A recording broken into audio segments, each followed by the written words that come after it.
রাধে রাধে আমার সকল প্রিয় বন্ধুদের দীপা এসকে ব্লগে তোমাদের অনেক অনেক স্বাগত। তো নতুনরা সাবস্ক্রাইব করে পাশে থেকো। নতুন আরেকটি দিনে নতুন আরেকটি ভিডিও শুরু করছি। ভালো লাগলে অবশ্যই কমেন্ট করো, লাইক করো। আর সারাদিন কি করি না করি তোমাদের সাথে অবশ্যই যতটুকু পারবো শেয়ার করব।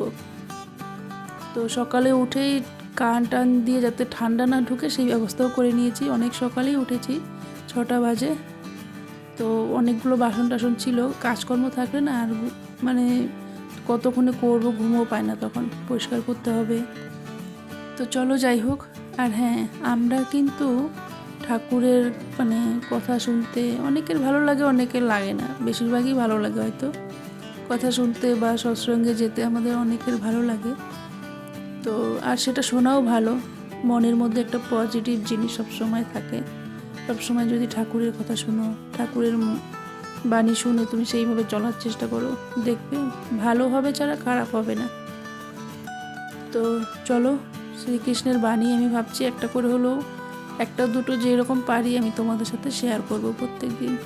আমি নিজেও শুনি, প্লাস তোমাদেরকেও শোনাবো। তো আজকেও আমি ভাবছি তোমাদের সাথে শেয়ার করব কিছু। তোমাদের ভালো লাগলে অবশ্যই আমাকে কমেন্ট করে জানাবে, হ্যাঁ ভালো লেগেছে। তো আজকে যেটা শোনাবো সেটা, একদিন অর্জুন পথে চলতে চলতে শ্রীকৃষ্ণকে মনের সংসার জানালেন। তিনি বললেন, মাধব, এই পৃথিবীতে টাকাই হলো সবচেয়ে বড় শক্তি। টাকা দিয়ে সব বিপদ কেনা যায়, এমনকি টাকা থাকলে জীবনও বাঁচানো যায়।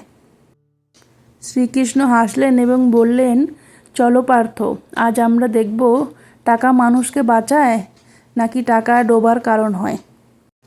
তারা ছদ্মবেশে এক নদীর ঘাটে এলেন। একটি ছোট্ট নৌকায় পার হচ্ছিল অহংকারী ধনী বণিক ধনঞ্জয়, এবং তার উল্টো দিকে ছিল এক শান্ত দরিদ্র কৃষক সুবল। ধনী ধনঞ্জয় নৌকার উপর বারবার তার কোমরে বাঁধা টাকার থলিটা হাত দিয়ে অনুভব করছিল। সে গর্বের সাথে চিৎকার করে বলল, আমার এই থলিতে এত টাকা আছে যে প্রয়োজন হলে আমি গোটা গ্রাম কিনে নিতে পারি। টাকাই আমার সব ভরসা আর শক্তি। দরিদ্র কৃষক সুবল কেবল ঈশ্বরের নাম স্মরণ করে চুপ করে বসে রইল। নৌকা মাঝ নদীতে পৌঁছানোর পর হঠাৎ আকাশ কালো করে প্রচণ্ড ঝড় উঠল নদীতে। উতাল হয়ে নৌকা ভয়ানকভাবে দুলতে শুরু করলো। মাঝি চিৎকার করে বলল, নৌকা ডুবছে, ওজন কমাতে হবে, দয়া করে আপনাদের ভারী জিনিস নদীতে ফেলে দিন। দরিদ্র সুবল এক মুহূর্ত দেরি না করে তার সামান্য শুকনো খাবারের গাঁটরি আর জলের পাত্র নদীতে ফেলে দিল। সে বলল, জীবনের চেয়ে দাম বেশি কিছু নয়।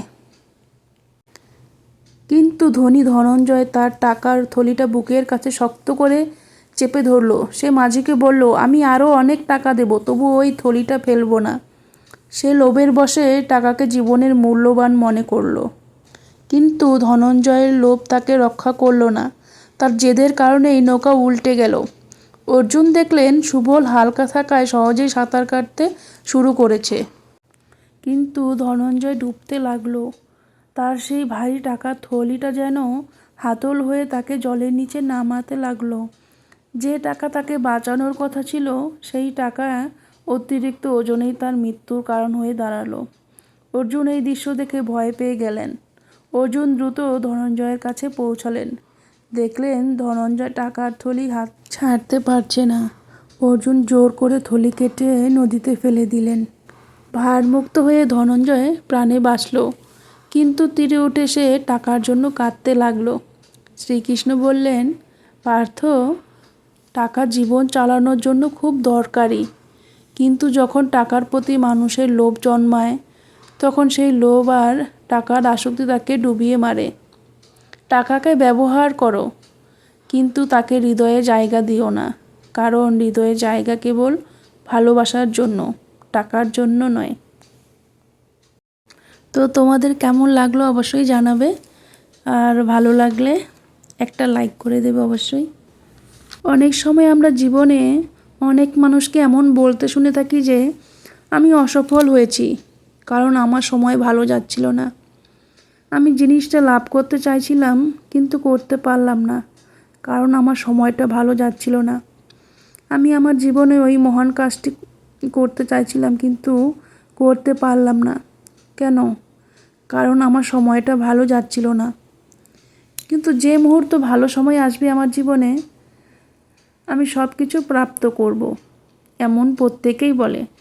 তাহলে একটা কথা বোঝা যাক, একজন মালিকে দেখুন প্রত্যেক দিন গাছের সেবা করছে, তাকে জল দেয়, তাকে যত্ন আত্তি করে। কেন? প্রত্যেক দিন সেই গাছ তো ফল দেয় না। সঠিক সময় এলেই তবেই সেই গাছ ফল দেবে। তো আমাদের জীবনেও সেই সঠিক সময়টা যখন আসবে, তখনই ভগবান সেই জিনিসটা দিবেন। খারাপ সময় বলে কিছু নেই। তো এটাই হচ্ছে কথা। তো যাই হোক, বরমশাই বাজার থেকে গুড়, চিড়া, মুড়ি, তিল অনেক কিছুই নিয়ে এসেছে, সবজি বাজার। তো তোমাদের সাথে শেয়ার করলাম সেই সমস্ত কিছু, আর শুধু দেখালাম ব্যাস। আর বলার দরকার নেই, তোমরা বুঝতেই পারছো। আর দুপুরে রান্নার মাংস তরকারি আছে, রাত্রে এটাই হবে আমাদের আজকে খাওয়া। তো চলো, ভিডিওটা এই পর্যন্তই। ভালো লাগলে লাইক করো, কমেন্ট করো, আর সবাই সাবধানে থেকো, ভালো থেকো।